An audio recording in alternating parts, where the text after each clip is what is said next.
with Renee.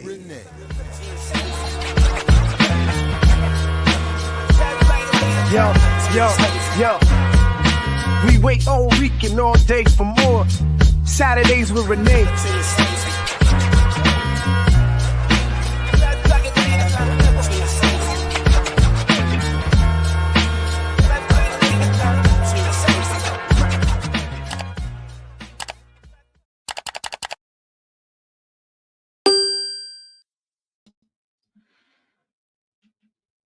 Yes, welcome back everybody to Black Liberation Media for episode 108 of Saturdays with Renee, featuring Renee Johnston. I'm Jared Ball, happy to be your co-host. Please like, share, subscribe, support the Patreon, put this in your socials, invite others to join you. And no, we are not live. And yes, it is my fault. It is your fault this time. So sorry. So, a long story that I won't get into today because I have another shorter one, of course, but before we get to our guests, but I was supposed to be in Brooklyn, but I will now not be, but rather than reschedule the reschedule, I figured I would just work around the reschedule and reschedule a reschedule of another reschedule. So here we are. And I'm trying to decide if I should be mad that you had plans to come to Brooklyn, and I'm finding out now. No, well, see, that's the thing. I mean, so there's another one. I am going to be at Brooklyn College on November 2nd. That's where my mother graduated from. Right on. We used to live right over there, actually. But it's just going to be brief, a quick panel, and then on another train up to Albany. So more on that, in the future. But yeah, well, that was the thing. It was always up in the air, and the details were never detailed. And then when they got detailed, they did not include the trip that was initially supposed to be part of it. So, there it is. So I couldn't have really reported anything, but I never knew what was exactly happening, and now nothing's happening. All right, so we'll let it go. But I will say, yes. So folks who don't know that Jared is getting quite popular, and I'll apologize in advance because they're still working on the house. So hopefully the noise canceling works as to the best of its abilities, but it's loud. Jared's been very popular recently. And the show with Brianna Joy Gray and Intume, and I apologize to the other guests because I'm Trevor from Champagne Sharks. That was such a good conversation that this morning when I was talking to my mother, I was like, I'm going to send you the link. You have to go listen to this conversation. It was excellent. It was a lot of fun talking about one battle after another. Yeah, which I don't think I'm going to watch like ever if I can avoid it. So yeah, it just sounds terrible. So we're just gonna stay away from it. It's pretty bad, yeah. And then you were on live with Amanda Seales, and that was also a good conversation. And I will say, Jared, I appreciate it. Both times you remembered me, which look, I'll take it. I'll take the remembrance. Shout out. I do try to bring the shout outs, but I do also, even when I have notes in front of me, I struggle with memory and recall in the moment. But you did good. You did good. This that Black Power conversation with Amanda Seales, you had a lot of nuggets, a lot of bars. It was a good time. I had a good time, and I do like the way I do want to steal more from her in her production of these YouTube shows. I think she has that show person production vision that I like. I think it's pretty slick. It adds. Yeah, she does a good. It looks very well produced. Yeah, and she's a performer, and so. But I had a good time. It was fun, and I appreciate all the chances to get to talk about the book and the work and to get the word out. So we'll see. And I appreciate that you came back, even though you're so popular. you know. Came back here. Yeah. Well, we'll see.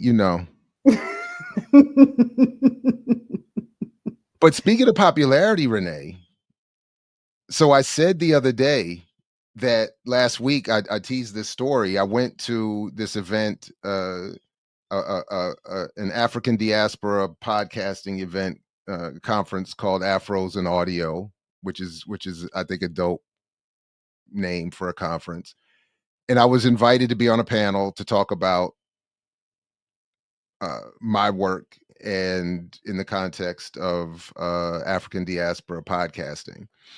And it was a lot of fun, but it was also a reintroduction or an introduction to a segment of the diaspora that I have very little contact with.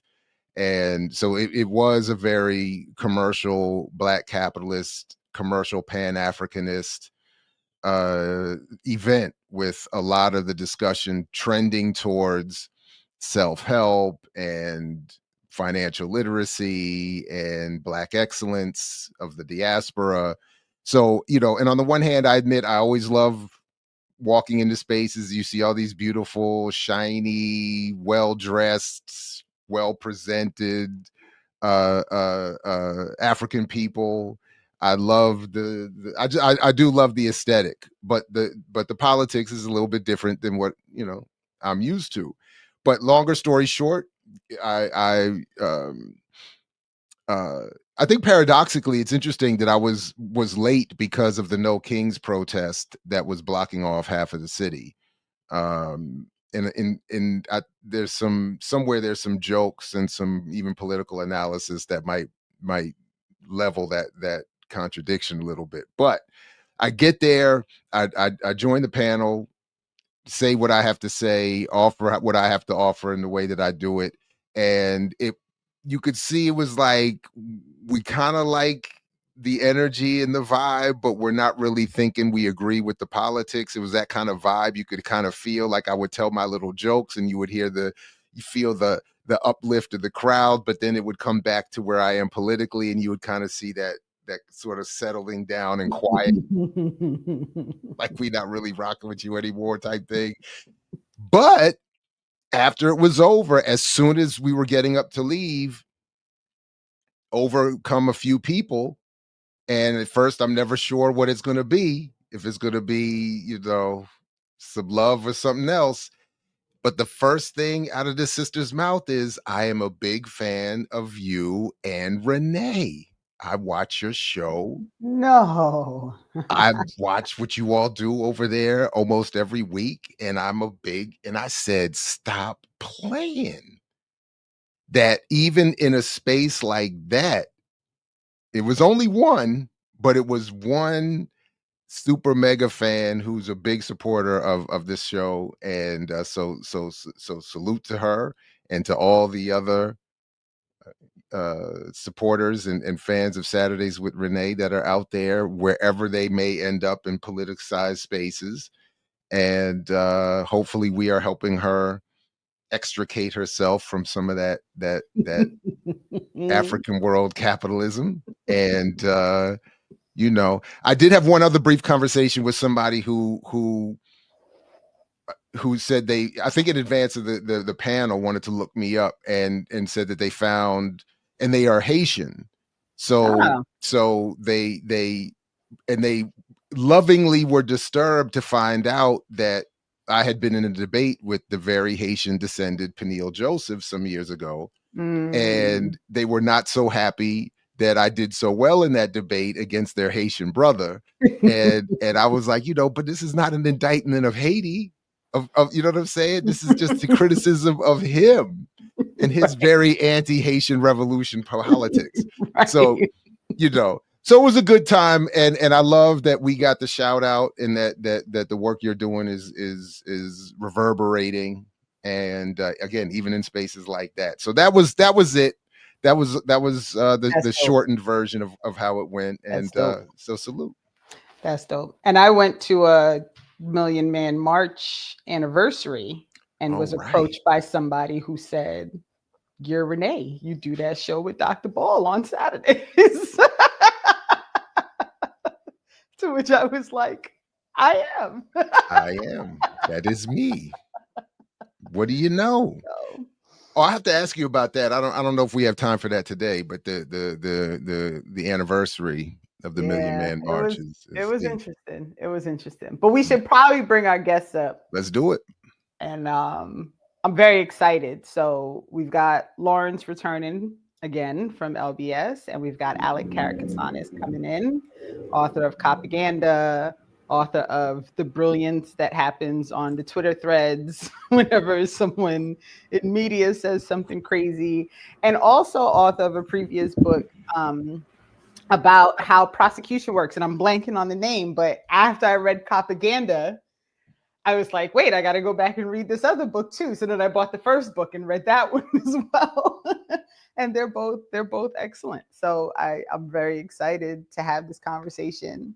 I will pre-warn everybody that I did my due diligence and I sent Jared a phonetically spelled version of Karakatsanis. So we'll see what happens today. He may just call you Alec, which I feel like is probably reasonable. But I'll welcome, get there. welcome to you both. Welcome to you both. Absolutely. Thank you for having me. Thank you. So why don't we just quickly, Lawrence, even though you are returning this week, why don't you do a quick intro, and then Alec can do his quick who you are, where you're from, how you got here, and then we'll get started. Yeah, sure. Appreciate the conversation. I think spaces to have this sort of dialogue and be able to explore different contrasting frameworks for essentially, I think, similar ideas is really important. But my name is Lawrence. I'm from Baltimore. Work with Leaders of a Beautiful Struggle by grassroots think tank. Been working in the community for 15 years. Not a nonprofit.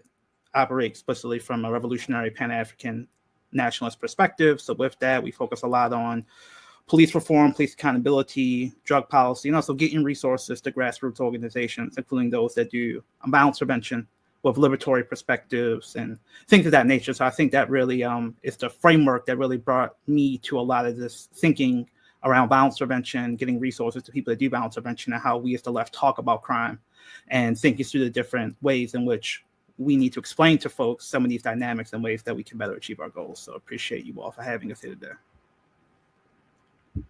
Hi, everybody. Great to see you all. Renee, it's so great to be doing another show with you. And my name is Alec. I'm a civil rights lawyer. I've been focusing for the last 15 or 20 years on challenging kind of systemic injustices in the criminal punishment bureaucracy. So I've done a lot of work challenging the cash bail system, for example, and modern debtors' prisons and police and prosecutorial misconduct. And now we're working on a big national campaign called The Right to Hug, where we're representing children across the country who have parents in jails, trying to establish a constitutional right to hug their loved one after the jails across the country work with the prison and jail telecom industry and the private equity industry to end family visits in jails around the United States so they can make more money from calls. That's the kind of stuff that we work on. And then separately, I've been doing a lot of writing about, really geared at kind of mainstream liberal institutions and the role that they play in manufacturing consent for some of the most violent and brutal and horrific stuff that our society does. And so that my first book, Usual Cruelty, was really about how lawyers and how people in the legal system are actually perpetrating these grotesque harms and calling it things like, justice or law enforcement or the rule of law. And then my second book, Copaganda, is really about the role of the media outlets, universities, nonprofits, and other kind of liberal institutions in the propaganda apparatus that justifies incredible repression and violence and calls it public safety. So that's what I'm coming to the conversation thinking about. Thank you. I'm really, really excited, everybody. And if you have not previously gone back and listened to last week's conversation with Lawrence, probably a good idea. And apologies to you, Alec. I actually meant to send you the link so that you didn't have to search for it. And I just realized I never sent it to you. So apologies in advance.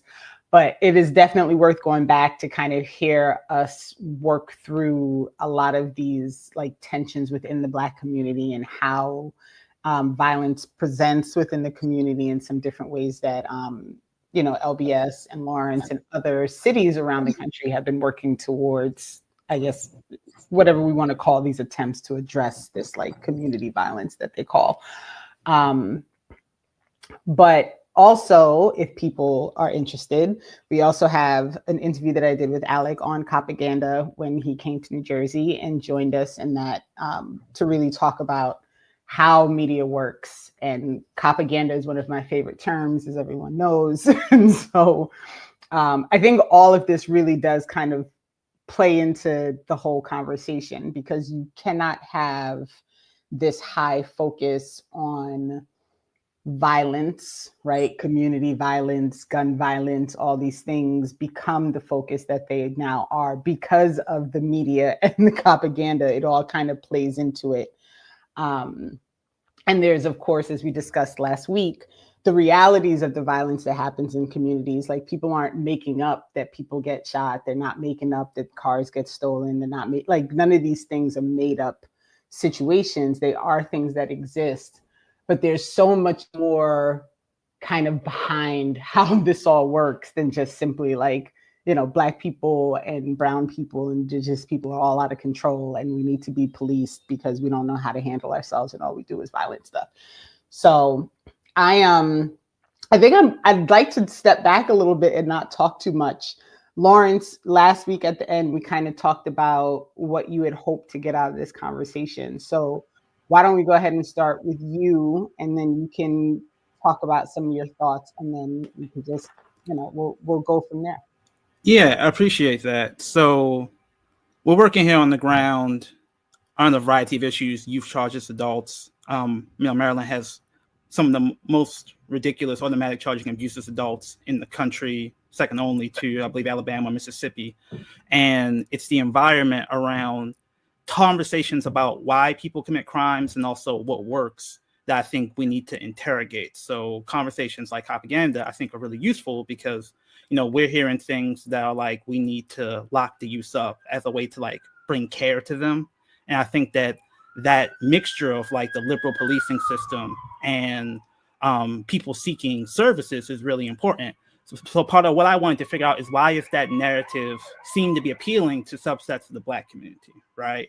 And I think that part of what I fear is happening is, environment where people feel that there's very little ability to control resources and do programming that's accountable to the Black community. People are desperate for solutions that they feel allows them to have some ability to like re-socialize their use in a way that fits conceptually and culturally what they see as effective. So that leads folks to believe that, we can bring people into a youth incarceration facility and somehow scare them straight because they have been told, again, I think this is a form of propaganda, that there are Black men in there that can love on them and get them straight. And I think partially what's happening is that the nonprofit industrial complex has, at least in Baltimore especially, has been so fastidious at gatekeeping resources to the Black community, where so much of it goes through the public health ecosystem, so much of it goes through the universities, that they don't feel that the programming outside the prisons gives them a space to operationalize liberatory methodologies.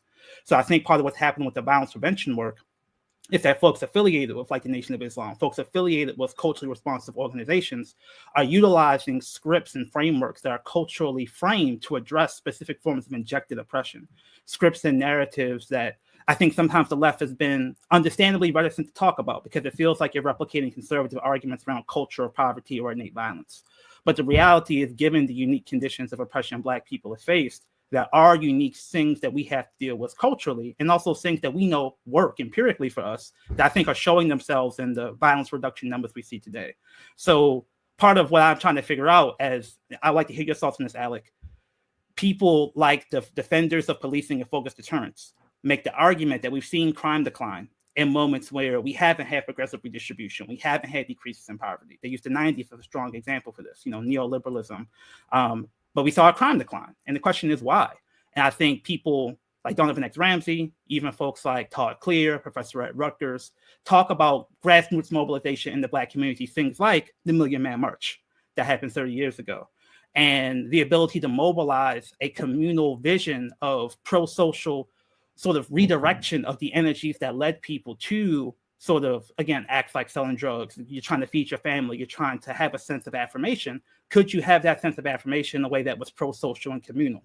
And to the extent that the 90s crime decline was tied to things like the larger community mobilization that was just visible in the Million Man March, it's not an accident, at least in my opinion, that some of the folks doing violence prevention work today in cities like Baltimore and Newark come out of that tradition of explicitly addressing the injected cultural scripts of toxic masculinity that redirected into a pro-social form of protective masculinity. But I think part of the concern is that, some of the ways the public health community and some of the ways the nonprofit industrial complex try to teaches people to do their work, that toxic masculinity script can be so dominant that the ways in which people are taught to do the work doesn't really reflect the cultural scripts of protection and redirection of what many people see as righteous indignation around systems of oppression towards pro-social community activities. They talk about things like cognitive behavioral therapy, seeing violence as a disease.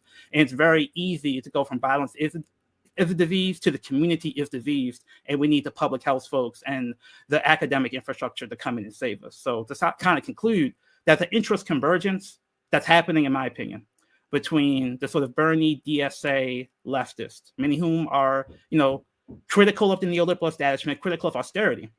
But in a world where we don't have austerity and we have more money being spent on violence prevention, especially in the public health lens, them and their networks stand to benefit from that.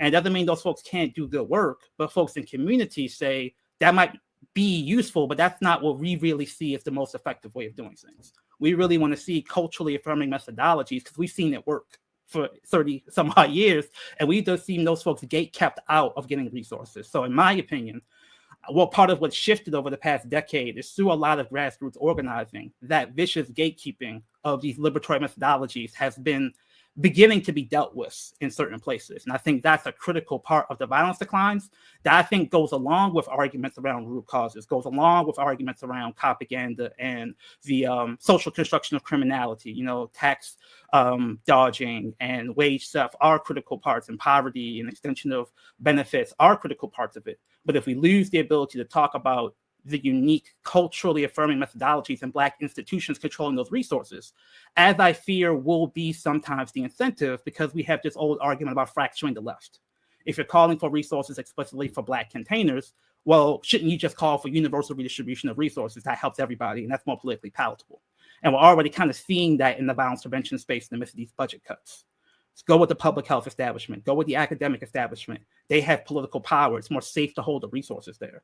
But they're gatekeeping the resources in ways that prevent them from flowing in ways that operationalize these liberatory methodologies.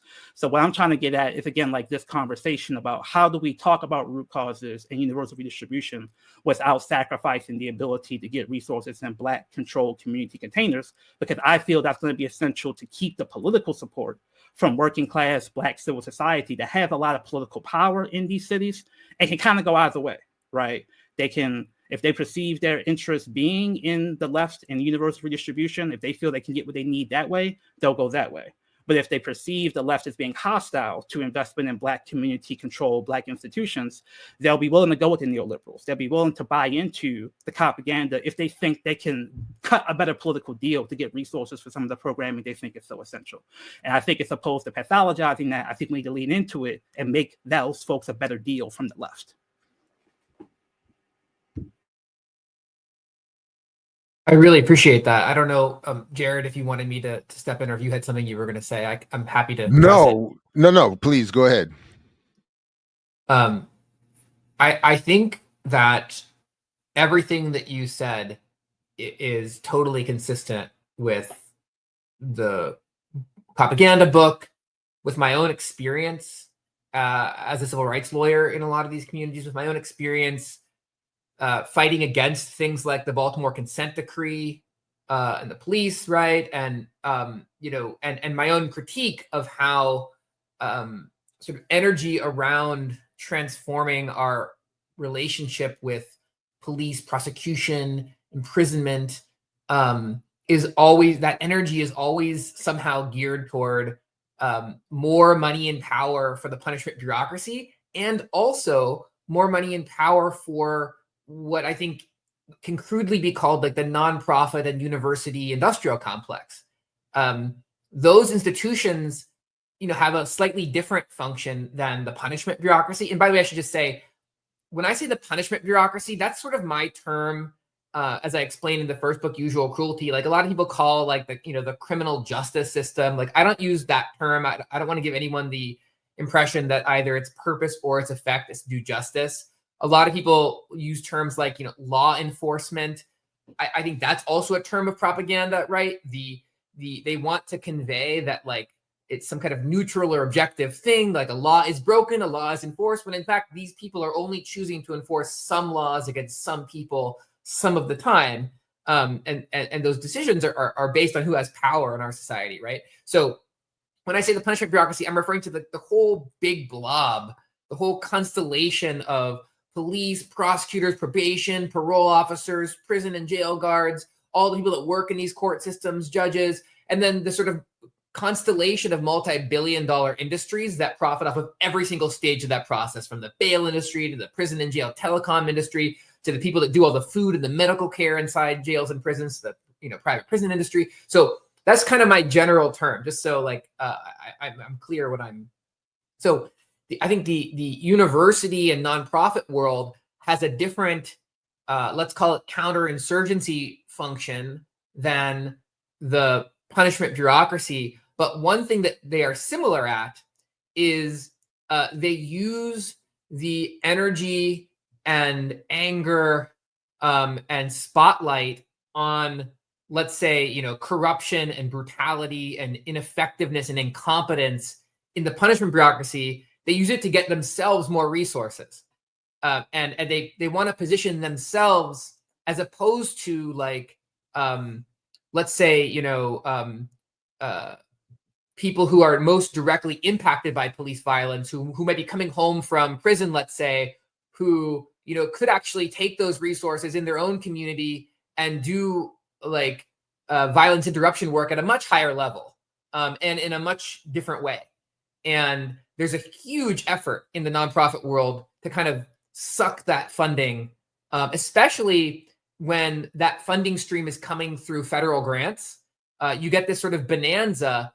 And what ends up happening is you have professional people who are paid to like write grants and who happen to have all the little boxes that you want to check, like all the nice little things that the federal government or state government wants to see when they're giving a bunch of money out. They have a compliance officer and they have someone who's making it all look like someone's tracking the money. Now, a lot of this stuff is just totally ridiculous. Like no one's actually determining like if those resources are being used in a way that is actually helping the community, but they have the veneer of that.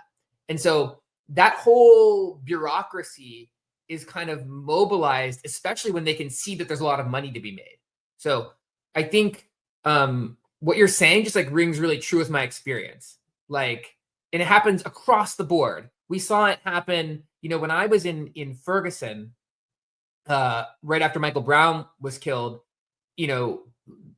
interviewing families, going to the municipal courts every night. When I got there, Ferguson averaged 3.6 arrest warrants for every household. Okay. And we just finally settled the Ferguson lawsuit where I was, one of the lawyers representing thousands of people who were jailed, ripped away from their families just because they owed debt, right? So Ferguson averaged 3.6 arrest warrants per household, almost all of which for unpaid debt. And in all my years, I'm not saying it didn't exist, but I never saw one of those arrest warrants for a non-Black person. Okay. So Ferguson had converted its entire municipal court system basically into a revenue generating operation. And there's a lot to be said about that. And I encourage people to, you can read the complaint in our Ferguson lawsuit, which is similar to our lawsuit against other organizations. And there's a great local organizations working on that, like the Arch City Defenders and others. And if you take a look at that, you come away with the conclusion that this entire apparatus was not geared at public safety, as we're told, but was doing something else, right? But then the DOJ comes in under the Obama administration, and a bunch of academic institutions come in, and their conclusion, for this is that the police need more resources in Ferguson, better training. We need to have convenings and fly people in for panel discussions, and we need to, there's all these things that happen, and each of these things is very expensive, right? And all of that is geared toward funneling money into approaches to solving those problems that are kind of pre-approved by the liberal establishment, rather than just putting money into investing in the people who have gone through the decades of harm, who actually tend to have a better understanding of how to solve the problems in their community. So I could go on and on with examples from our work, but I totally agree with kind of like the framing and the point about gatekeeping and the nonprofit industrial complex. And I also want to make a second point.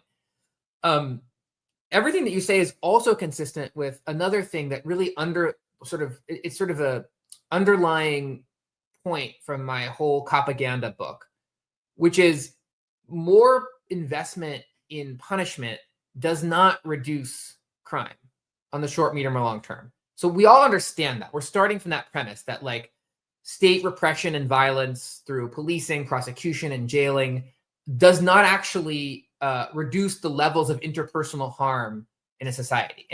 And the focus, the juxtaposition in the media of policing and crime, or these focused deterrence researchers that you're talking about, all of these people are engaging in a huge lie, essentially, when they juxtapose the policies of police and prosecutors and crime. So the levels to which people are harming each other in a society just have nothing to do with whether there's 16 cops on the beat or 11, or whether the sentence for this child is 9 years in an adult prison or 3 years in a juvenile detention human caging facility, right?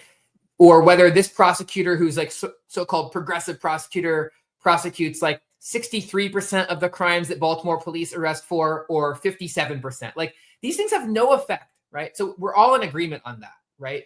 And the question is I think one big question you're kind of posing is, given that there are underlying causes of this interpersonal harm that are not that, how do we talk about those things in a way that does them justice and is as accurate as possible, and that doesn't further this problem you're talking about, where the way we talk about the solutions steers resources to kind of the wrong things?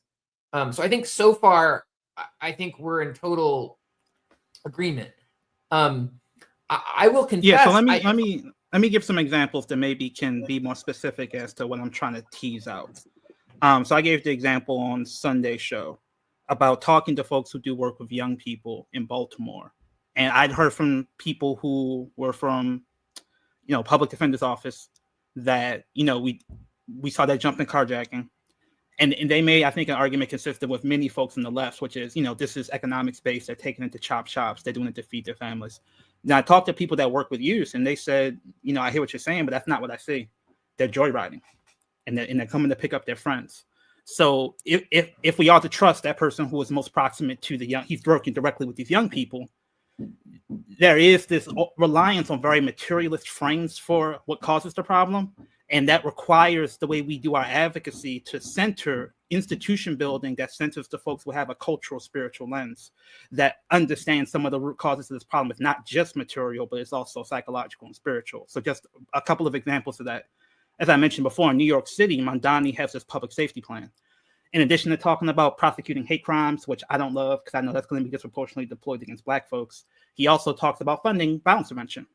But he talked about funding more the existing infrastructure. One of the biggest orgs in that infrastructure has someone on the board who's from Baltimore. Their name is Cheryl Goldstein. She's actually the person who brought the gun trace task force to Baltimore, the police that became this criminal gang. And I think if someone like Mamdani's vision of redistribution to the justice of public safety, even he to kind of fall into this nonprofit industrial complex, I think it's an example of needing a degree of precision and really centering a cultural conversation. Because I know people in New York, folks like Life Camp, Erica Ford, who talk about not just credible messengers, but credible clinicians. So when Life Camp does their mobile outreach, they actually have contracts with people who have lived experience, not just doing the street outreach, but doing the human social service outreach. I think that's an example of centering a vision of building an infrastructure that centers these sort of concerns at the center, but it also deals with this question of interest convergence. I think that's the other piece I'm trying to tease out, because so much of, again, not liberals, what we call the left, are like a certain type of just college educated DSA professional human social service nonprofit employee. It doesn't mean they're doing bad work, but they stand to benefit from a vision of redistributing these resources that doesn't center not just Black people, because not all Black people have liberatory methodologies, but like explicitly cultural, spiritual, liberatory methodologies that talk about violence in America is a disease. Who's patient zero? Who's the typhoid Mary? I say Christopher Columbus, right? So these scripts of specifically imperialism and racism and the violence in community, a lot of the people who get money from these institutions that we bound to mention, they don't have curriculum that can censor things like that, because they have an interest convergence with institutions that don't want that to be the center, because then not just Hopkins, but just a lot of people who are otherwise in agreement with economic redistribution and thinking about poverty in general, they won't have access to those resources because they can't operationalize those methodologies. And if people like Mamdani, who we want to support, I think I would conclude by saying that when someone like Mamdani doesn't, not just say Erica Ford as an example, but just generally see the Black vernacular communal violence prevention ecosystem as a resource that he can plug into and support through his redistribution, that for me is concerning for the future of the left in terms of its ability to generate support amongst a broader coalition of people that want to support, that see an interest in this work. But I think that the anxiety or just the lack of precision sometimes around like what we're actually talking about and who we have to take on, if not just our enemies, but sometimes our friends, to have this conversation. Can I just real quick, because Lawrence bringing up New York it's actually perfect because part of the problem also here is even our independent sources, right? The people that we tell people to turn to for information are sometimes like mind-blowingly inept at providing information that is aligned with what both you, Alec, and Lawrence are saying about this situation. So I bring this up specifically because on Tuesday mornings on WBAI, there's a show that speaks almost solely to gun violence prevention, right? This is the new thing. Yes, Lawrence, yes. So it includes a woman whose son was killed on a New York reservation, like a indigenous reservation. And she is part of a parent group called Mothers and Fathers Against Gun Violence, right? It's based in Harlem. They do meetings, a whole thing. So I will say I'm not a fan of the Tuesday morning show. So let's put that out there, full disclosure, because I just feel like they are part of the problem. Jared, you don't know this is there, but if you could for me, I pulled into our folder and there's a link to the WBAI show from this past Tuesday. And the reason I want us to listen to this is because, and I didn't warn anybody that I was doing this, because I want your unfettered response to what is happening on WBAI. Against gun violence? This is an interview that the woman who was part of this parent group did and pre-recorded to play on the show that is anti-gun violence for the independent, community-sourced WBAI public radio station. So we got it queued up, Jared. Attorney Zach Klein, can you tell us what this is and how it impacts? What is your role as the co-chair? So I'm honored by this appointment. And we're proud. Prosecutors Against Gun Violence is a national, bipartisan, independent group of prosecutors focused on gun violence and committed to strategizing together, leveraging our different experiences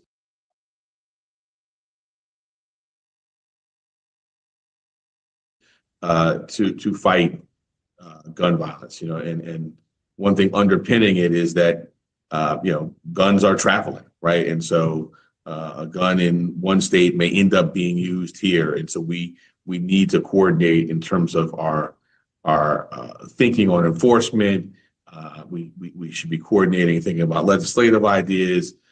Some of the ideas I just talked about, things that we're doing on ghost guns, certainly things that could be done, elsewhere. But we're so affected by each other's jurisdictions on this. It makes sense to partner. So I follow in the footsteps of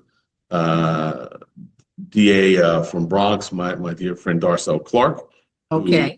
Who I'm succeeding in this role, and joined, and you said his name, as co-chair, Columbus City Attorney Zach Klein. And we will convene, and I've been to the conferences in the past, just so rich with ideas to share from jurisdiction to jurisdiction. We'll coordinate on litigation, putting in kind of friend of the court briefs on important gun cases before, for example, the Supreme Court. That's the type of work that the Prosecutors Against Gun Violence has done. And I'm looking forward to continuing that and to working with my colleagues across the country, because more than maybe any other issue, what happens in another state on guns affects us, right? We don't make guns here in New York, not the traditional kind. And so this level of coordination is something that is so important. Yeah, nationwide. We're going to move, because I know we're almost out of time, but if you could just say something, because it appears that a lot of the crimes that are being committed are by young or boys, male. What are we doing to arrest this problem? And combined, should these young boys who are committing these crimes be tried as adults? And that's a loaded question. So, well, this is something that we think about a lot, and it's one of the reasons I spend so much time, with our community groups that are engaging directly with our youth. Since I've been in office, we've been doing a summer program with groups throughout the borough, but certainly including those in Harlem. I know Aisha Sekou, I believe, has another show on this network, and yes, funding. Yes. But really to engage with groups that are working directly with youth and providing summer funding when we know there's a time when gun violence spikes. It's so important. It's part of the kind of strategic community investments we're talking about. And some of the things that they've done, with one group that's done mural with anti-gun violence, themes. Another was in the studio doing hip hop lyrics, anti-gun violence themes, and so really engaging youth in particular during the summer months, and also providing funding to them. We know that makes a difference. Asking them to engage in meaningful things that benefit the community, and providing stipends to do that. A very, very sobering statistic, particularly for me as someone who's kind of seen this from all angles, is that 95% of shooting victims in New York City are Black and Latino, most of them men and boys. Yeah, very so it is a sobering statistic, and for anyone like myself who's looked into the eyes of a loved one who's witnessed a shooting and seen that blank stare, it's critical. And so we're going to continue to do that kind of engagement work, side by side, simultaneous with our enforcement work. Right. Yes. Great segue, because I've witnessed it not first. I'm sorry, y'all. I saw Alec doing the head rub. This was so painful for me to listen to. So the brother doing that interview is the district, is the attorney general. He's for Manhattan. He's a district attorney in Manhattan, in Upper Manhattan. He covers Harlem. And she did this 30-something minute interview they talk about gun violence. He talks about how well they work with the NYPD, how, you know, how lock and sync he is with working with the NYPD. They talk about how much gun violence, there is no mention of the amount of gun violence that's perpetrated by the NYPD. We're just going to act like they're not part of the problem at all. Let's just pretend like that's not part of the issue. And then he does, you know, they do this absurd, like, as a prosecuting attorney, he is working with the community organizations and the NYPD to prevent gun violence. Like, it's the most absurd conversation I've listened to. And you were right, Jared, when you said that word arrest, that she chose that word, that they talked about charging children as adults. Like, this is what's happening on independent radio in New York City. And this is why everybody's so goddamn confused. Just so we're like, this is part of the problem. So I looked up that Prosecutors Against Gun Violence group, bizarre, like that whole thing with their writing policy. Like, what you're actually doing is planning how you can arrest as many people as humanly possible and connect it to gun-related, quote unquote, crimes. You know, that statistic about the 95% of victims are Black and brown. Like, it's like any other town, right? That where you have a high population. If you're looking at Harlem and the high crime and high quote unquote crime areas, they are Black and brown areas. So obviously the majority of people are going to be Black. Like, it's just, the whole thing is enough to, it was enough to make me want to throw the computer out, the radio out the window as I was driving. So I wanted to share that. And I was glad Lawrence brought up New York, even though now he's probably sad he brought it up because he had to sit through those 5 minutes. But I would love some feed, because I feel like this all feeds into what you both are talking about with regard to community and Copaganda and the problem with utilizing nonprofits and academic spaces to try and address these problems while ignoring the very people in the community who are most impacted by it.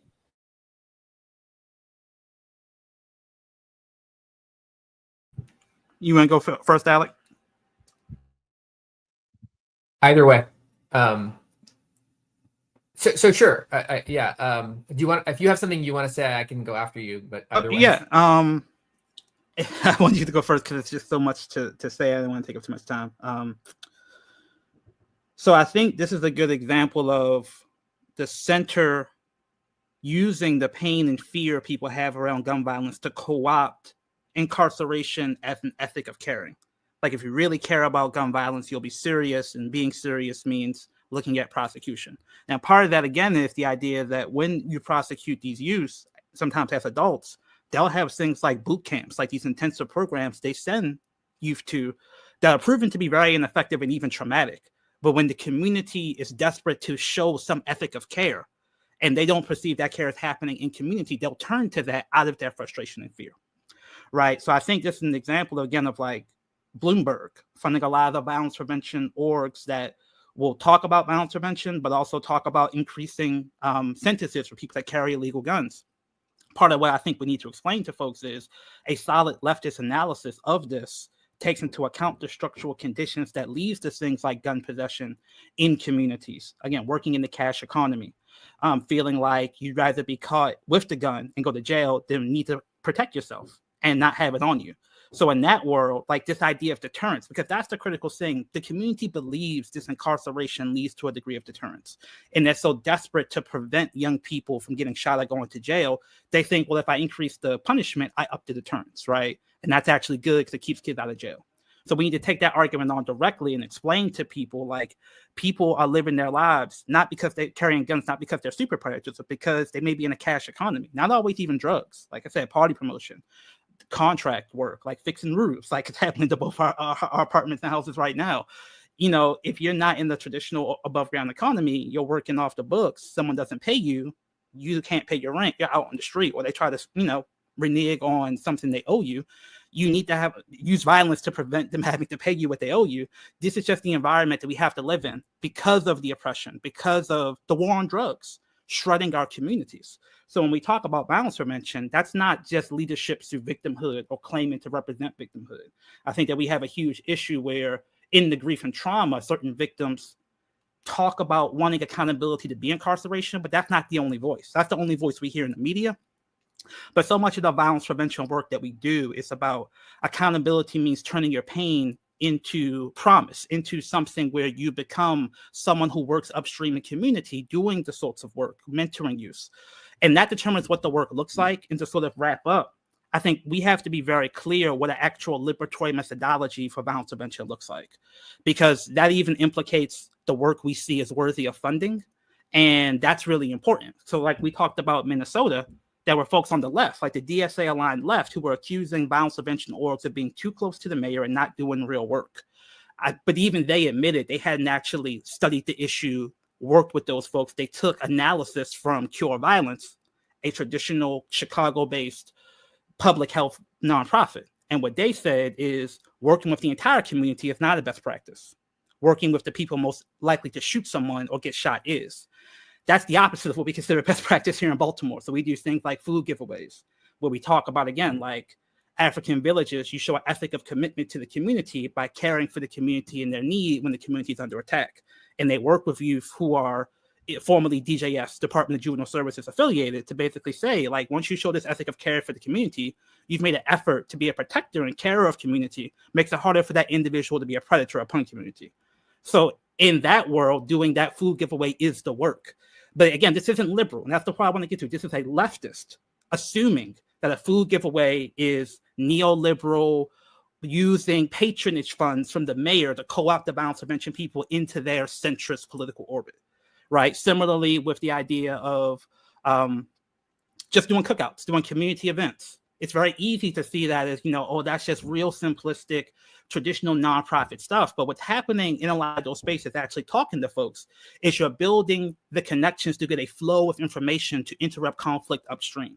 So when people come to those cookouts, those backpack giveaways, and you show an ethic of care for community, it's not just generic. You're specifically gaining the social connections needed to be able to mediate conflicts upstream. And they don't always lead to gun violence. Sometimes it's domestic violence. Sometimes it's bullying. Sometimes it's this myriad of other things that happen in community that's not directly tied to gun violence, but that actually allows us to deal with the larger constellation of violence in our communities. Because I think it's just so interesting that Minnesota leftists brought in Cure Violence, because that downstream cognitive behavioral public health work with the folks who are most adjacent to shoot or be shot, that's often been critiqued as a very neoliberal approach to gun violence prevention, because we know that it's really just, we just don't want you to shoot. You can do everything else, but we don't necessarily working upstream. We really focus on shooting, and that's the best practice. But what we know is the shooting is what makes it hard to gentrify these cities. The shootings is what brings the negative attention from the marketplace. So if you focus on protecting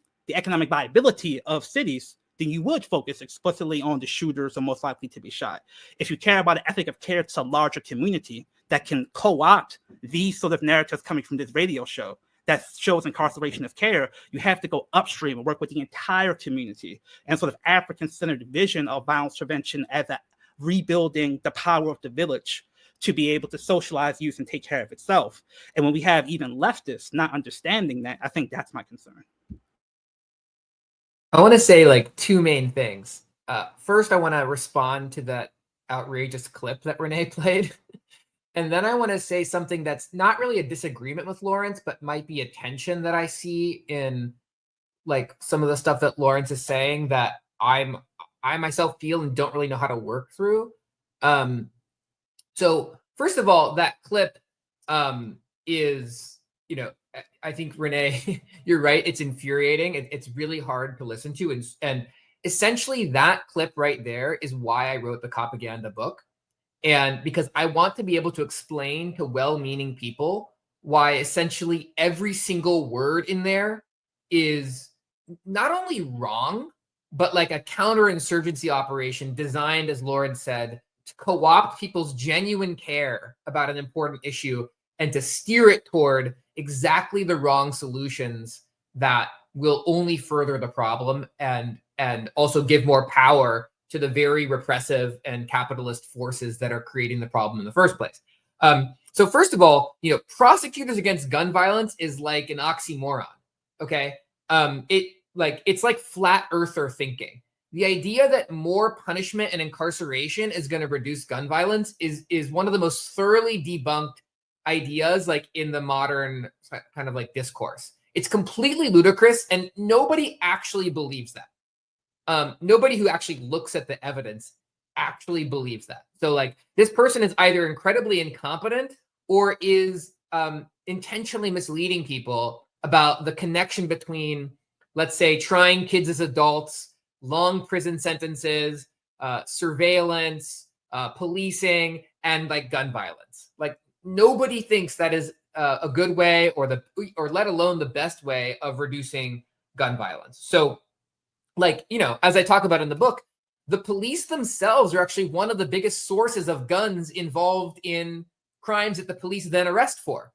So that's just, that's a minor point, but like tens of thousands of guns from police are actually ending up in like the idea that more investment in police reduces gun violence is just absurd. The idea that like human caging, family separation, surveillance, gang databases, all the stuff that these prosecutor offices are actually doing. He talks about Darcel Clark. I mean, anybody who takes even the tiniest look at Darcel Clark's career would come away horrified. The idea that this person is serious about evidence-based approaches to gun violence makes a mockery of the importance of this issue to all communities, right?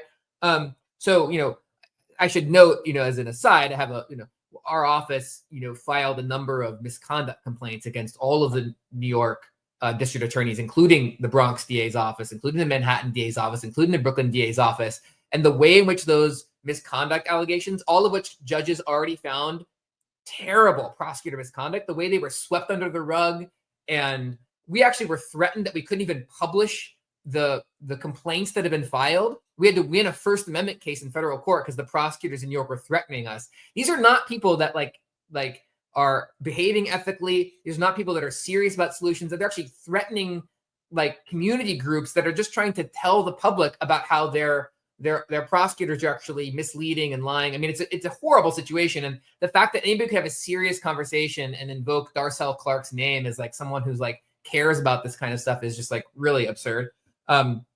But you can't start there with people. And so what I try to do in my book is I try to like take people, it's like, okay, let's just walk back a few steps and let's go step by step, point by point, evidence by evidence, and show you that like these conversations aren't serious. And then let me show you how in different contexts throughout US history and throughout colonial history and colonial counterinsurgency, people like Darcel Clark, people like this prosecutor, entities like it are actually used as counterinsurgency operations against native populations in the colonial context and against the Black community and other communities in the United States as a way of co-opting their care and reorienting it toward systems of oppression and violence. I think it's remarkable that they can have a whole conversation about gun violence and not talk about inequality, about housing, about healthcare, and I understand, Lawrence and I might have some disagreements about,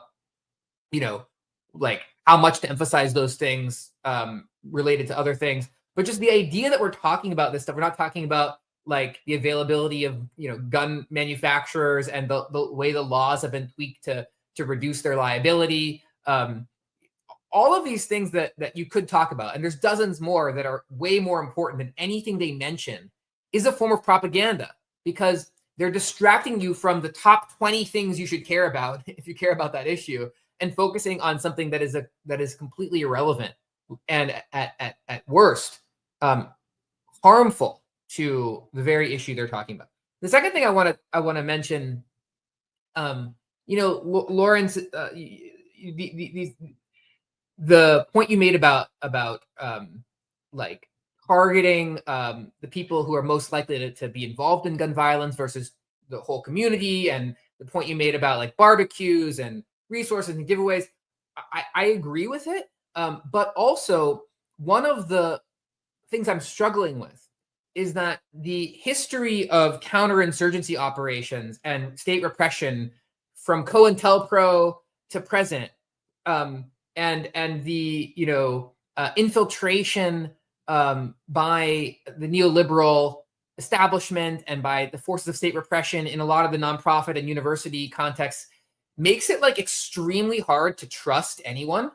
And one of the things they've done is they've made it really, really hard for anyone who cares to tell the difference between a nefarious counterinsurgency operation and something that they should support in the community. I don't know how to deal with that, because some of what you're talking about are things that the police do. The police host, Absolutely. the police give away turkeys for Thanksgiving. The police have events at community centers where they feed people. And so, like, I think one of the problems for a lot of the left that you're talking about that isn't actually deeply engaged in the communities that you're involved in, is that they don't know like who to steer resources to. And so there's this problem, and I think it relates to the point you made about Mamdani. I'm interested in your response, because like when you're someone like Mamdani, and I'm not endorsing his plan or anything like that, but I'm just, when you come in, you have a problem that you have to approach at a certain scale, and you don't know how to scale the kind of, like, I'm sure he would say he agrees. Well, I don't actually know anything about Mamdani, but let's imagine he's like well-intentioned. He wants interventions that aren't carceral, but he doesn't trust which are the programs that are actually doing it the way Lawrence says work, like in Newark or in Baltimore. He doesn't know who those people are in New York, and he has to be thinking at scale. How do I invest in things that have the capacity to do mass trainings, to do delivery of these services at scale in a way that's culturally competent? And so there's these problems that we face where like we can't trust anyone, and we don't know who can meet the problems with the scope of ambition. And so I think that's why a lot of people on the left default to bigger interventions like, okay, let's just start with universal healthcare. Let's start with like getting everybody a place to live. Let's start, because it's like, it's really hard to know like which community groups to steer that money toward. Yeah, no, I really appreciate that. And I come to this as someone who has had, and in some ways still has, that level of skepticism around these events. So I was surprised coming to these events, because in some ways I saw exactly what you saw coming in.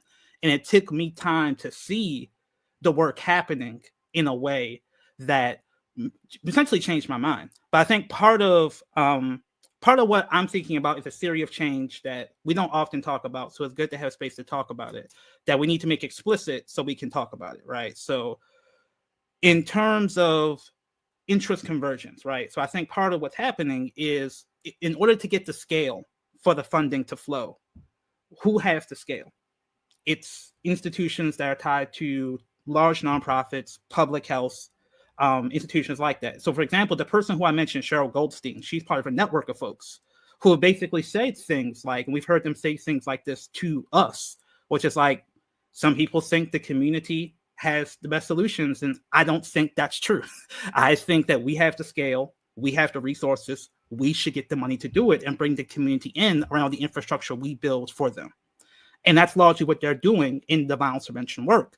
But I think when we've seen that happen in Baltimore, we've seen a lot of those people who they recommend work more directly with police, kind of to Renee's point. So these are folks who are claiming to do violence mediation, conflict mediation, offering resources, but they're doing things like doing these call-in letters, this focused deterrence stuff. In some ways, focused deterrence is co-opting a lot of these orgs, where it's like, hey, we know you're outside, we know you carry guns, you roll with people who carry guns, we're here for you, but if we catch you with a gun, we're going to throw you into the jail. So you can take this job at Amazon, we can send you the drug treatment if you want to get out of the life.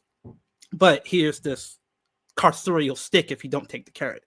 So if that's the cost of, again, they're calling that a public health-based approach, right? And if that's the cost of scale, that cost is too high.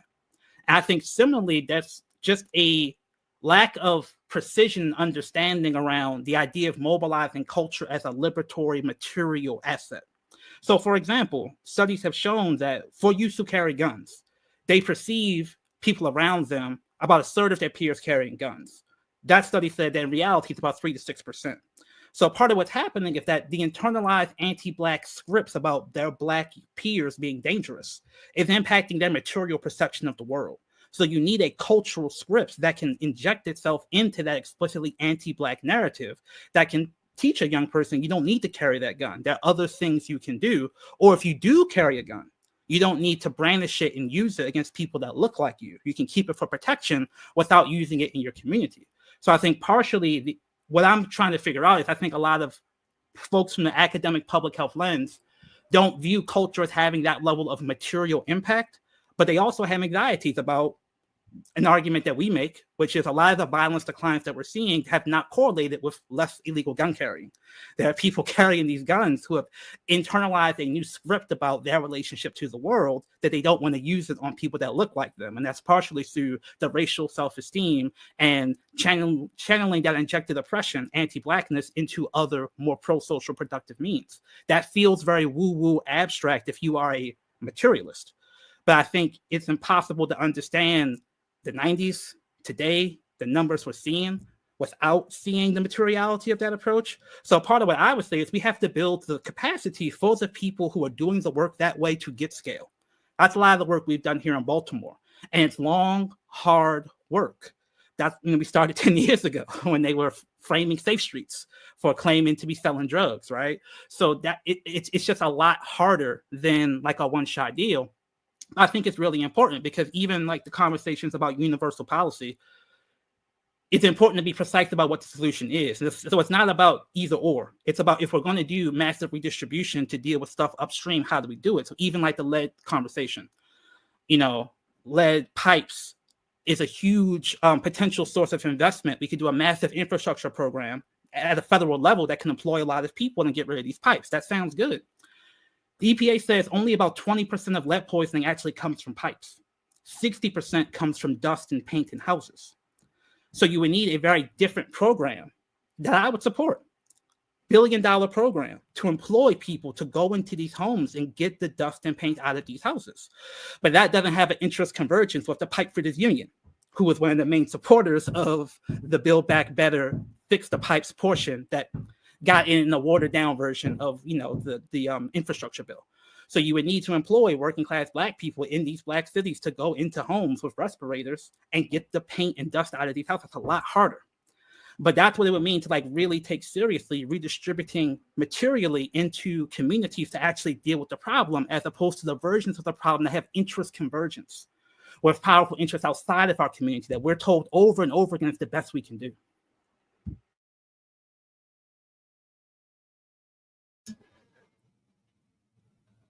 So Lawrence, just so I'm clear, because I don't know that I am, is another way of putting what you're advocating that there be redistribution, but that redistribution not occur with the current structure of nonprofits being in control, that other...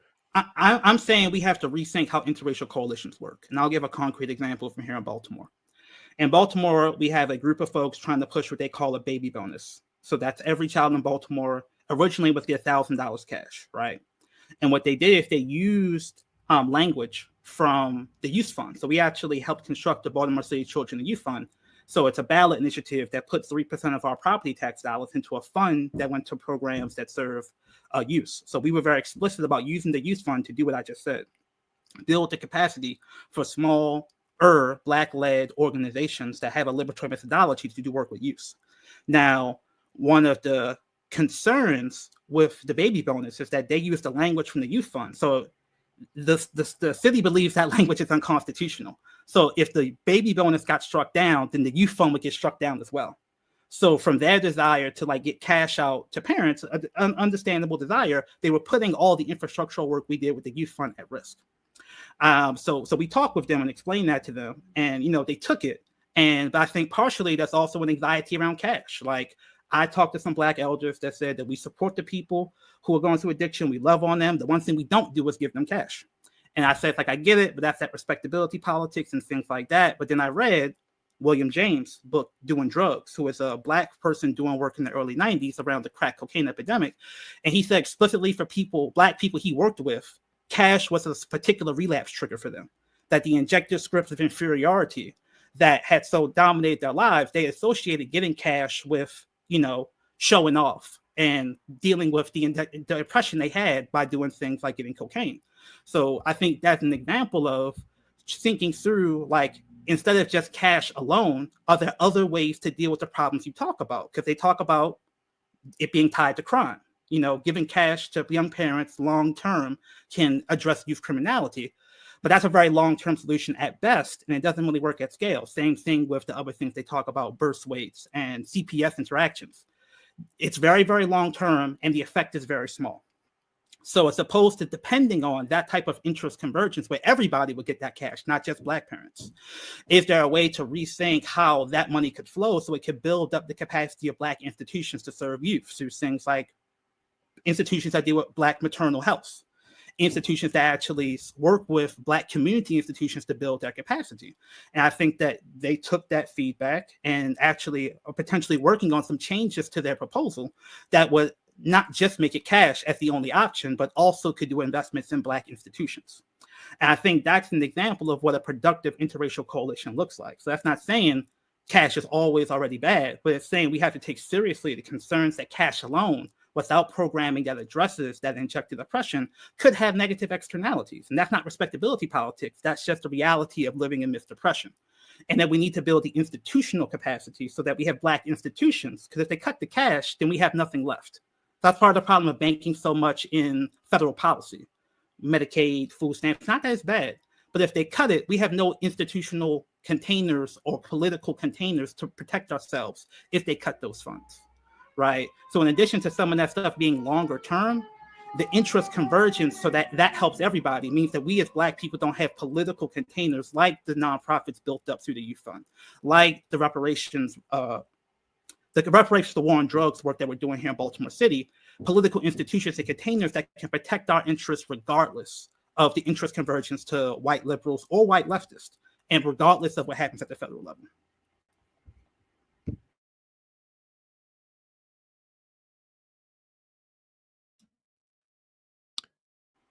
And so, just like one last thing on that, it's like they were talking about cash payments to parents decreasing CPS investigations 3%. What we know is around 50% of Black families get a CPS investigation at some point. So 3% is important, but not the scale that we would want to see, right? Conversely, the Association of Black Social Workers talks about after the Million Man March, between 17,000 to 25,000 Black families adopted Black children, and the proportionality of Black people in foster care decreased subsequent to 15 years after the Million Man March. And I just think that's an example of Black civil society mobilizing itself so that we don't have to only depend on universal redistribution policies to meet our needs.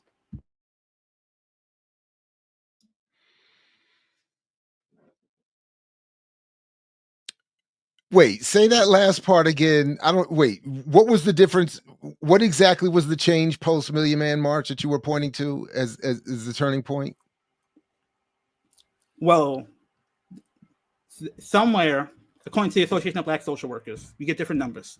Between 15,000 and 25,000 adoptions of Black children by Black families, they attributed to the Million Man March. There were like a couple hundred explicitly like on the day of the march or specifically around the march.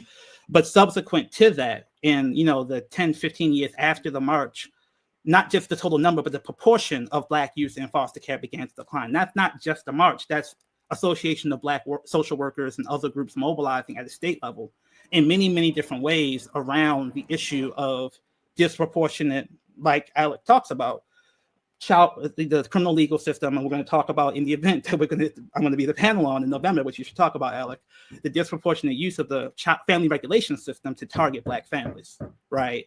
So all I'm saying is that we can't solely use things like baby bonus and other things like that as the mechanism to address problems like that. We have to have our own independent Black political tools that operationalize things like kinship care, where Black families who are going through something in a CPS investigation, instead of it going to a foster family they don't know, they can go to people who are in direct kinship networks. Now, we need to have conversations about funding that better and making sure we have recognition of extended kinship networks that aren't biological. But these are the types of conversations that have been had in those Black networks that you may not know if you're not engaging Black social work networks, Black communal networks that are mobilizing policy. So, and if you don't know that, then you think, well, we got to do something. I guess I'll do a baby bonus, right?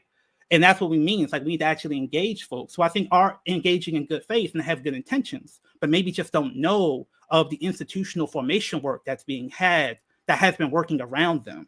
So they do something like baby bonus thinking that no one's doing something and they need to have this intervention into this emergency, not realizing that it may literally trade off with stuff like the youth fund, but also just not recognize like you can plug that money into other containers like kinship care, like Black maternal health, like birthing centers for Black parents and Black women that can actually address a lot of those needs. So again, what I'm hearing is somewhat of an overlap between whatever the differences between the two arguments are or positions are, that we need greater redistribution, but that within the context of there being more grassroots Black political empowerment and control over how that redistribution impacts the Black community. And that a good faith engagement with Black culture and Black civil society and Black politics will create a redistribution agenda that may look a little bit different than what we're used to seeing, but would accomplish similar objectives, I feel, better. Like I said, maybe taking less focus on the pipes and more focus on just painting this dust, right? So then the converse or parallel of that would be the need for more Black grassroots communal involvement in developing the incubators, organizations, leadership that could properly reapportion whatever resources are made more available through broader struggles at a national level. No, I would think so. Like, I would definitely think that's important. Okay. Just real quick, so this is why we've gotten to the place where like this is why I'm so excited to have you both like in a shared space so I can just eavesdrop on this conversation. Because Alec, with your broad scope national work, right?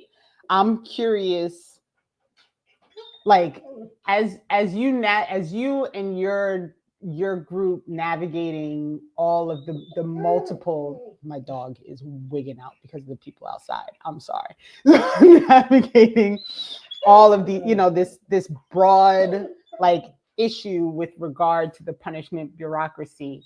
Like, is what Lawrence is explaining about working within community, directly with community members, directly with people who most have an understanding of what's happening. Is this something that you already do as an act, like, and I understand like you all are so big with everything that you're trying to navigate, but I feel like this is in part what you do, because you can't work with children who want to hug their parents without working with the children who want to hug. Like, you're not working on these issues from outside of the bubble, right? You're working on the inside of the bubble with the people who are trying to fix the actual issue that's occurring within their own houses and within their own family.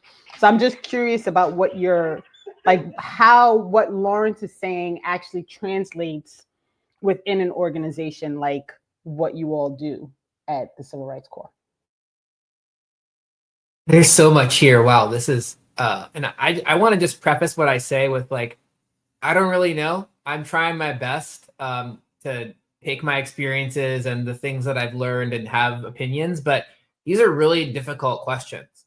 And they're questions that I struggle with personally. And so I don't have like a high degree of confidence in my opinion or anything, but I can just tell you my opinion. First, I think a first step, and something that Lawrence and I definitely agree on, is like, we need to reduce the size and power of the punishment bureaucracy, because that's also having lots of downstream, like the war on drugs or just the rest of the punishment bureaucracy is destroying the capacity of a lot of these communities, whether it's people doing the work Lawrence is talking about being targeted by the police because the police see them as competition, or just the devastating, effects of that state violence just in general on even the capacity to build these institutions, and also the criminogenic kind of long-term effects of focusing so many resources on like one of the reasons that crime, one of the things that affects crime is just the extent to which we focus on punishment as a solution actually increases crime in the long term, right? So I think one thing that I just really focus on in everything that I do is just like decreasing the size and power of the punishment bureaucracy and combating the mythologies that are so deeply ingrained across our society, that like more cash toward police prosecution and prisons is a solution to anything that ails us. So like that's the first thing that I think we agree on, and that's what I try to do in a lot of the work that I do, is just combat that myth and just reduce the size and power of this system.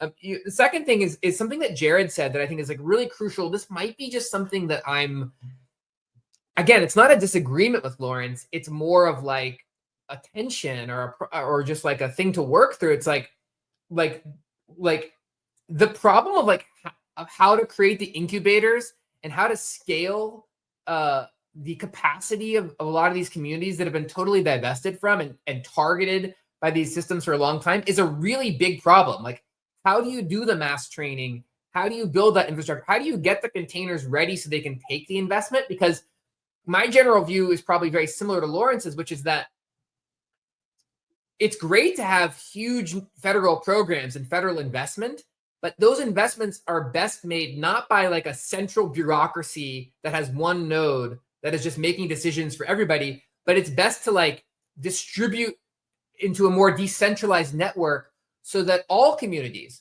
whether they are indigenous communities or rural white communities living in poverty, who are targeted by big agriculture and predatory financial institutions, and Black communities, so that all communities can make decisions about how to use those resources that pursue liberation in a way that resonates with their own cultural narratives and their own need. Like, there's a different way of we should be working on ways of building bridges across these different communities, because we're not going to accomplish anything against the huge forces we're facing off against, mega billionaires, unless we have that solidarity. So I just want to emphasize, to me, it's like, it's great to talk about the need to do this in decentralized way, but like, what is the process for making sure that like each of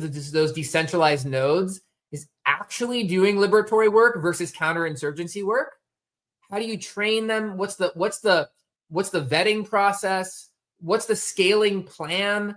How does that work? And then how do you ensure that they don't just go off in their own bubbles, but they are part of a broader, multiracial, working class, anti-capitalist coalition that is also international, right? Because at the end of the day, you can't solve a lot of these problems without actually building bridges across the nation state artificial boundaries too, because global capital is actually something that is pursuing a lot of the same strategies of isolation and predation across national borders, right?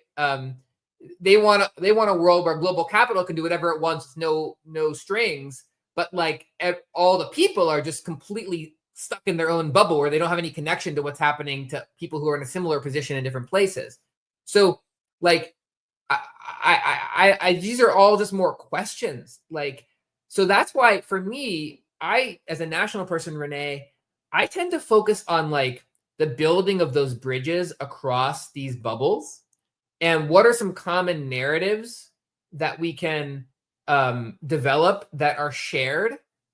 Because a first step is building a coalition that can reduce the size and power of these systems and lead to that redistribution. Maybe if there's a difference between me and Lawrence, it's that I'm putting more focus, and this is too crude to summarize, what is a very complex discussion, but just like bear with me for a second. Like, I put more energy and attention into kind of like solidifying this broader coalition against like the mega billionaires and the rise of this incredible surveillance state and state of punishment and repression in service of people who own things in our society. And I'm really focused on like building a coalition that can get that first step of like reducing their power and focusing on redistribution. And I think Lawrence to really crudely summarize my perception of his argument is like, well, you can do that, but it's not. It has some risks and is not going to be as effective unless you're also thinking at the same time about the constellation of institutions that are going to take those redistributed resources and whether they're able to do the work in a way that actually changes the culture within their own community. So that's maybe like the tensions that I see it on a big level, Renee. I don't know if I actually answered your question, but those are things that are in my mind. Go ahead, Lawrence. You did. Yeah. You did No, I appreciate that. Yeah. Just so, so you know, I would Alex, say, you did answer the question. So I would say that along the lines of what you just said, it does beg the question of how you make the demands durable in terms of a political strategy and theory of change. That the things that I want to see in terms of Black community having community control, the perception is, well, what does that do for the people who have a lot of power, which is politicians who are accountable to white voters and white voters in these districts. So I would say that conversation is probably a larger conversation we can have at a future date. But just to sort of begin to say what we think about that, at a fundamental level, places like Maryland, where we have the largest Black caucus in the country, and I would just say generally, there's an under-serialization and under-investment in the ability for Black people to mobilize political consequences for politicians who don't meet their demands. And the perception that any demand can't happen unless there's white support for it, it has not been our experience here in Maryland that everything works that way. So with reparations for the war on drugs, I mean, that's again one of those things that say, you said reparations, how is that possible? They had extra tax revenue. We made a demand on the Black caucus, and we were able to get bills introduced that had liberatory language in the bill that then members of the Black caucus then attached onto the leadership bill. Leadership didn't want to debate about how they had a better theory of social justice than we did, so we got that on the bill, right? And so I think, again, it wasn't necessarily interracial coalition that led that work. It was our ability to be independent, work upstream, not be a nonprofit, so we could work on a cannabis bill when foundations weren't funding a lot of cannabis work upstream. That allowed us to put that in the bill. And that's nothing you can do to mandate liberatory methodologies. What you can do is build a structure of accountability where you locate the nodes of touch points of power in community so community can mobilize itself to hold them accountable. There's no accountability czar or guru that can do a best practice checklist of liberatory methodologies. So for example, what we did with the reparations fund is there is a commission, there are reparation commissions all over the country. Almost none of them have any money. So it's like, okay, we're going to start with the money and we're going to build the commission around it. And we're going to build it in a way that takes power away from the state government, takes power away from the executive, the mayor, and centralizes it in community. But there's got to be some representative of community. Knowing no representative is perfect, we said, let's have the city council appoint people. Because we know the city council has an executive nominations process where there has to be some sort of public vetting, public hearing. And it's not that you trust city council people, it's not that they are liberatory, but they're easier to leverage and easier to touch and easier to push back against. Much smaller donations, much smaller voting base. So if you're in a Democratic primary and they appoint someone to the commission that's not funding the stuff you want to see, you can then say, who is that person? Why are they on the commission? Why don't you replace them? And I think that's the part where we have to, again, have more conversations about the science and precision about building liberatory infrastructure. We've been talking about this in Baltimore for years. And partially, I think what we're saying is it's good to have this conversation because I think the left, it's important to not take the difficulty of this. And we don't want to see the default of it to be, let's invest in the infrastructures we have now, which are not just problematic, but very antithetical, I believe, to the goals you laid out. So if someone like Hopkins, the University of Chicago, this is a multi-billion-dollar industry that's presenting itself, violence prevention. And the very people you talked about, the elites, are presenting their desire to dominate that space, to turn it into a space that's not just amenable to the punishment bureaucracy, but amenable to capital. Like one of the largest violence prevention orgs here in Baltimore, ROCA, explicitly works with police, but also has funds from many of the largest corporations in the city, explicitly because the way they do their work is so useful from a gentrification framework. Right. So it's very important because we only get one shot to build some of this foundational infrastructure. So part of what I'm saying is that as we build out new infrastructure, new bones, as Joy James talks about, we need to have a serious conversation about how we build that out in a liberatory fashion, because once you build it, there's a path dependency, there's an institutional inertia towards the nonprofit industrial complex, towards interest convergence, towards being subjected to the desires of white liberals and white leftists for Black people to get what they need.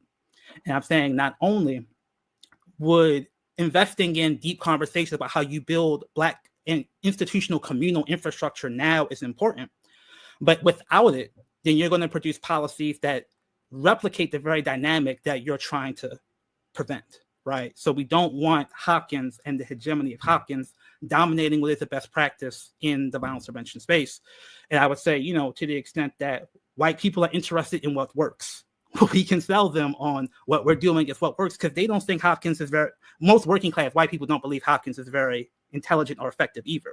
Now that energy has been co-opted by the right in many cases into Trump's, tax to universities, they've gone woke stuff. But one thing we're going to do is talk about basically presenting a leftist version of that argument that says, yes, tax Hopkins, tax the endowments, but for a reparations perspective, but also just like a general populist desire to say these people have billions of dollars and their money makes billions of dollars. We need to redistribute that money to communities so we can have the autonomy to determine what we need in our own communities and our own lives. So I think that approach is not mutually exclusive with other communities having the self-determination they desire. In fact, we've seen historically it's been the opposite, that Black calls for self-determination have inspired other communities to engage in similar populist redistribution calls of power from elites to the community. Part of what I'm saying is that you can redistribute resources without redistributing power. And I fear that sometimes we're so desperate for the resources that we're not having a serious conversation about making sure that we're actually redistributing power. Because not only is that just, that actually makes the policy change more durable. I think that's the piece that I would want to add to it, is that if the community does not perceive their interests being reflected in the redistribution, they can lead policy efforts to undo that infrastructure. And I think that's a lot of what we're hearing in the violence prevention space, where people say, do a centralized office of violence prevention, make it not accountable to the mayor, make it a bureaucracy, to institutionalize, protect the work from political whims. And I'm saying that's dangerous, because if the community does not feel they have control over those resources, they can just destroy the office. They can destroy the work, which they have done multiple times, right? So again, there's sometimes a liberal, and I would say even again, like a leftist anxiety about actually trusting people, actually trusting, especially like Black governance in cities that have a Black population and Black elected officials to have power, or really trusting communities to hold those folks accountable. And again, I think it really takes engaging those communities and seeing the work they're doing, building institutions every day, the work they're doing, engaging politics every day, and figuring out how we can build an agenda that builds on that work and plugs into it, rather than thinking we need to build a whole new infrastructure to, do what needs to be done. If I could just quickly ask Lawrence and this might, I don't even know if this is a fair question, because it really might not be. So being in a conversation with Alec, who has kind of this, more national reach and build it, like the work that he's doing with the bridges, is there something that Alec in his position can do specifically for you in Baltimore that would help you pursue what you're attempting to explain to people is the path that needs to be pursued? I think that may be a conversation that could happen offline with more precision.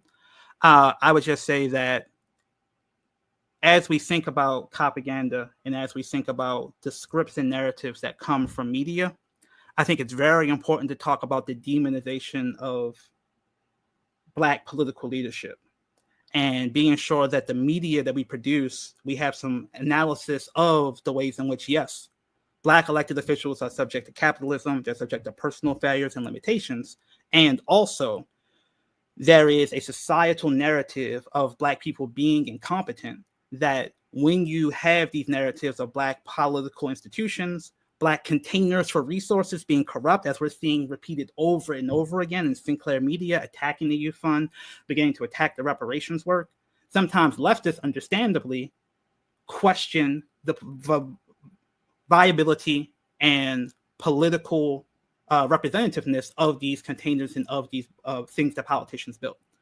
It's important to have in-depth coverage of that begins to actually think about any institution that gets built is going to have its limitations, especially if you're dealing with the trauma that Black people face when we come together and talk about money and build institutions. It's going to have limitations, going to have slowdowns, going to have interpersonal beefs.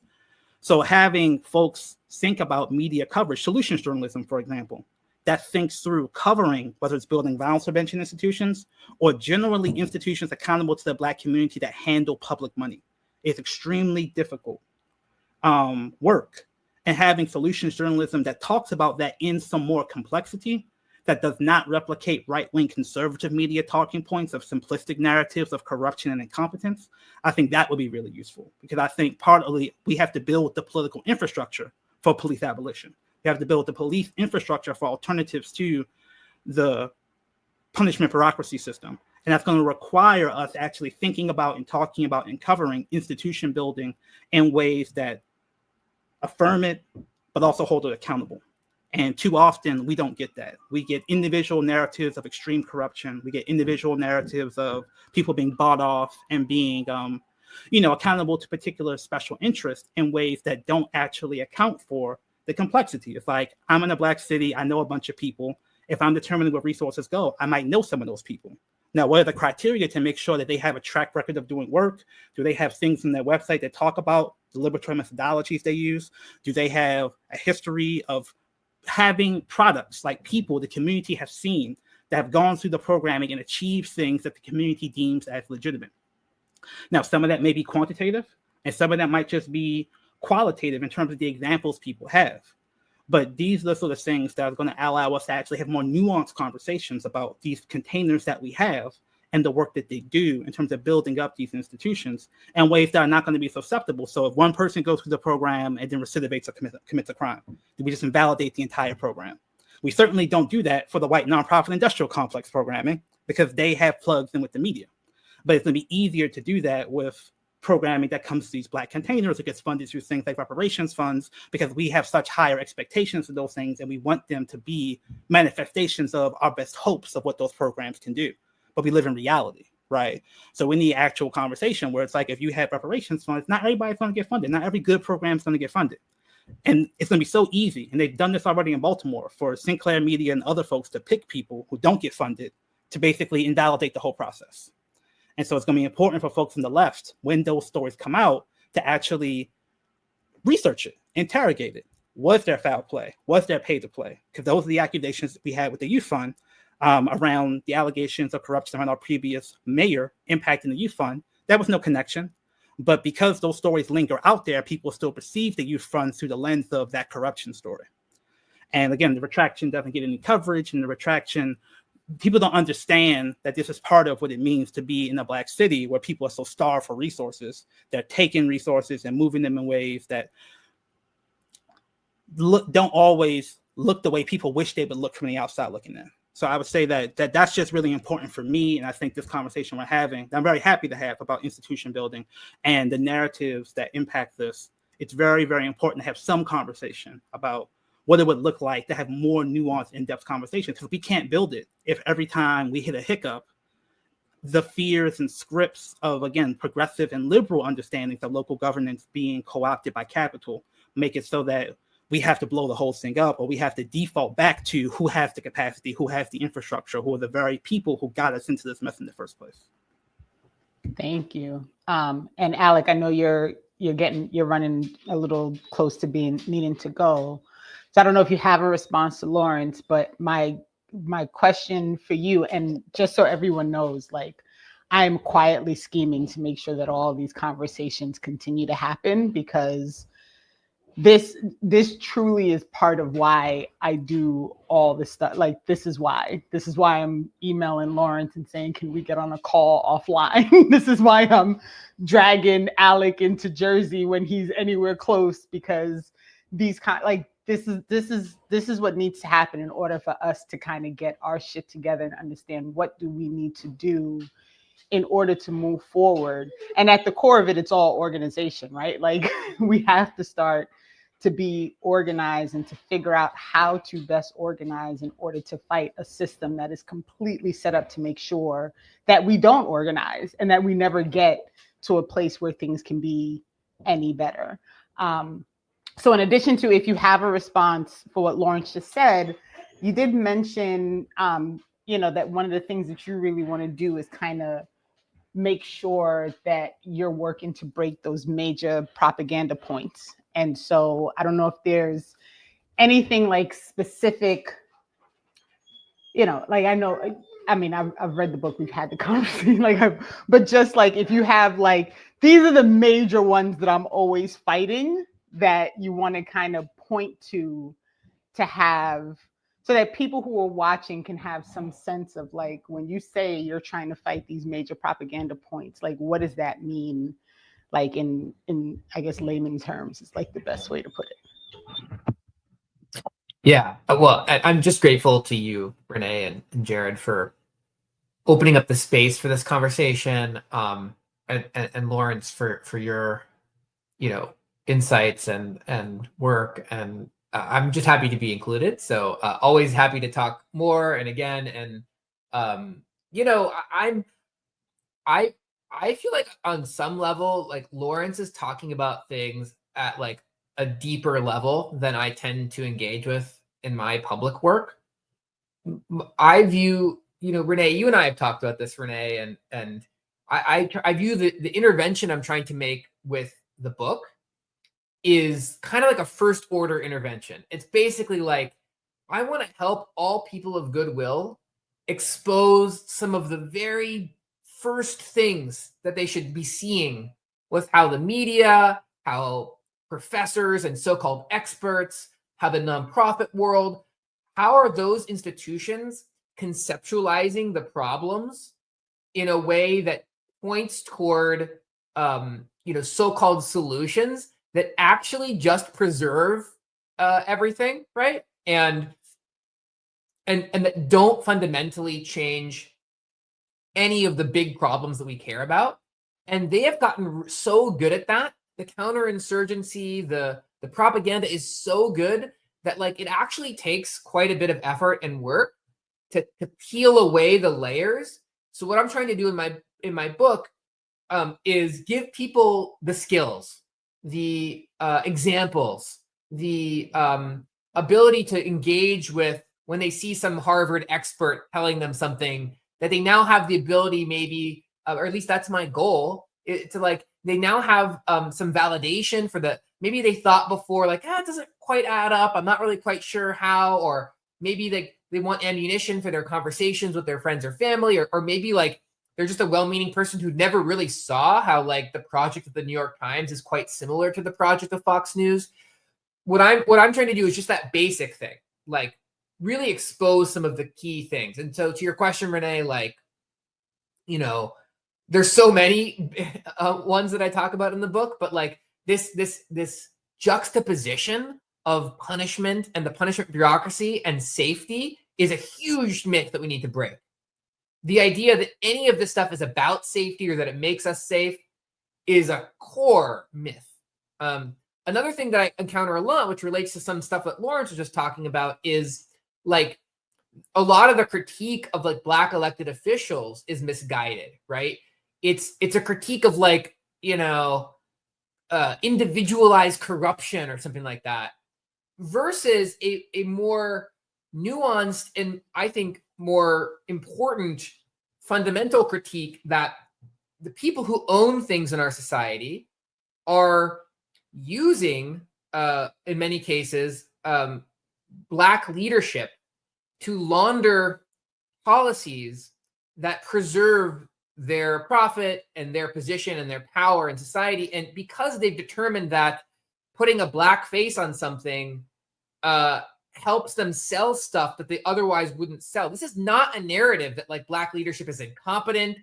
To the contrary, it's actually that Black leadership is quite good at, in some cases, executing the desires of the people who really own things in our society. And so the critique of Wes Moore, the Maryland governor, or Muriel Bowser, the DC mayor, London Breed, the former San Francisco mayor, or, a variety of Black prosecutors who I talk about in my book, their critique cannot and should not be that there's somehow kind of like incompetent or more prone to like corruption or anything like that. I mean, the record of white leaders in those spaces is like unparalleled in terms of its incompetence and corruption. But the narrative is like, I think the deeper thing I'm trying to expose in the book is like how specifically are various institutions like Black leadership, or another thing that we see a lot of is like the veneer of academic expertise. How is that also used to put a veneer, a facade of legitimacy on policies that are just basically like rank assertions of power and wealth? And it'd be hard for them to come out and say, we're doing this because we got to make more money and increase inequality in our society. Instead, they need a Harvard professor to come in and say, oh, actually, my research says that we're doing this in order to improve safety. Like, they need that. So I'm trying to help expose. It's also like, why do you see whenever some politician, Democrat or Republican, is signing some bill, there's a group of nonprofit leaders like standing around them as they're signing it? Why do they care about that? Well, they care about that for propaganda purposes. If every time they signed a bill, they had the same group of the richest people in the world standing behind them, people might start to think, like all these things are benefiting the, it's like, that's why most of these mayors don't have the 5 top real estate developers standing behind them. They have people from Roca, or they have people from other nonprofits in the community that they create a veneer of legitimacy. So what I'm trying to do in my work as a first step is just exposing those layers of lies. And then I think, what Lawrence is really pushing me and others to think about is like, okay, once you do that, or in the process of doing that, make sure that you're not validating other mythologies, and also make sure that like the solutions that you're crafting are actually designed to steer resources in the places where communities have the most control over them. So I think that's a much deeper set of conversations. I'm excited to engage in them, grateful to be included in, and hope this has been like a useful conversation for people. I mean, it's definitely been useful for me. And Lawrence is doing the head shake, so I think also. But I know you have to go because you have to prep for your next meeting. And so I sincerely, Alec, thank you so much for joining. I'm so happy we were able to like manage the schedules, and we'll definitely find a way to continue these conversations, both offline and online, because I do recognize that some of this is so nuanced and particular that it's not something you can go into on like a live that's going to go on YouTube. But I really do appreciate the time.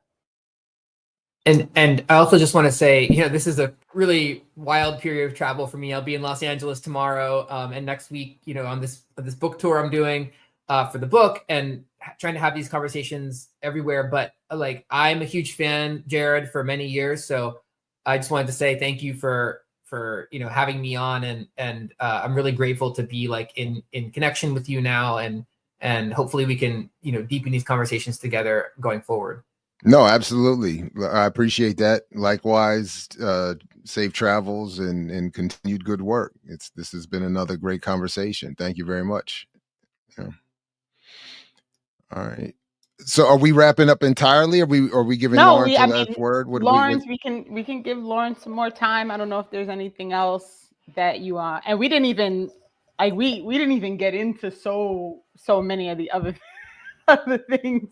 But I think as a starting point, I really appreciate, and I said this last week, and I'll just say it again, like I really appreciate like the true understanding that you bring to the table about what is missing from the discourse with regard to community control and community understanding of their own problems, and community desire to like not just be thrown in and lumped in with these larger federal programs, because those can absolutely fall apart as we're seeing them fall apart right now, and understanding how all of these things kind of work in tandem, and need to be really like part of the focus as we continue having these conversations about organizing and gaining a better understanding of how these things work within community. So I truly, I appreciate you so much. I appreciate you all and making the space on the platform. I appreciate Alec for coming on. I'll actually be on the panel for an event that his institution, Civil Rights Corps, is helping to co-sponsor. So if you just Google Cradle Cage Seeds of Hope, it's going to be on November 8th in Baltimore. So you can just sign up if you're interested in attending that. Check out our 2 podcasts on Black Liberation Media, In Search of Black Power. We just did an episode on the Sahel and Ibrahim Traore, as well as the other countries in the Sahel besides Burkina Faso, kind of looking at that movement beyond the cult of personality around Traore. But also we have a new podcast, Political Commentary Corner. We actually just did a podcast on some of these violence prevention topics. Specifically, as Alex said, there's an academic industry to manufacture consent for what is largely policing that calls itself kindler and gentler, but has the same negative impact. So we talk about this guy, Anthony Baraga from UPenn, who's really trying to push like a kindler, gentler version of criminology and trying to gloss it up with some sort of, woke veneer. So yeah, things like that I think is really useful because, this is going to be a Willie Horton election, right? So the focus on sending National Guard to cities like Portland and other cities is trying to produce this fear of crime that's going to implicate the ability for us to do any of the work we want to do as a left around progressive redistribution. So I think part of the idea is expanding the coalition to do all different types of work around progressive redistribution, so it's more diverse constituencies coming to the table, so we can win battles outside of just New York City or Minneapolis and win in places that have large Black populations, especially if they're looking at gutting the Voting Rights Act. We're going to need to mobilize some of those voters to make some of these races competitive without hoping to gerrymander us out. So I really appreciate y'all. And I just want to chime in since you brought it up. That episode on the Sahel and Traore and the clip, the AI clip at the end, that was it's such good information. And I do recommend that folks listen to that because it does very much tie in all of these things. Like the idea of going to something here and seeing someone wearing a shirt with Traore on it. I was like, wait, they make those? Like, I mean, I was at the cookout and my brother's friend had one on. And again, my brother is not like necessarily super into the sort of woke Pan-Africanist progressive spaces. So it's definitely penetrated some, it scratches some itch in a larger part of the population. So I think it's important to think about that to the extent it is useful to harness, and to some extent it might be things that we need to question. Khalees was promoting him and got a t-shirt with him on there. Milkshake brings the boys to the yard, Khalees? Yeah. Oh, wow. She's got a very strange brand of Black capitalist entrepreneurial Pan-Africanism supported by the Mother Teresa wing of the Catholic Church over there in Kenya that also dabs in some Black power, radical Pan-African symbolism. I mean, it's a wild, she's hilarious in some sad, disturbing way. But to your point, there is this underlying itch that I think a lot of African people want to scratch. It's just being the ointment we're getting is just worsening the condition. That's all.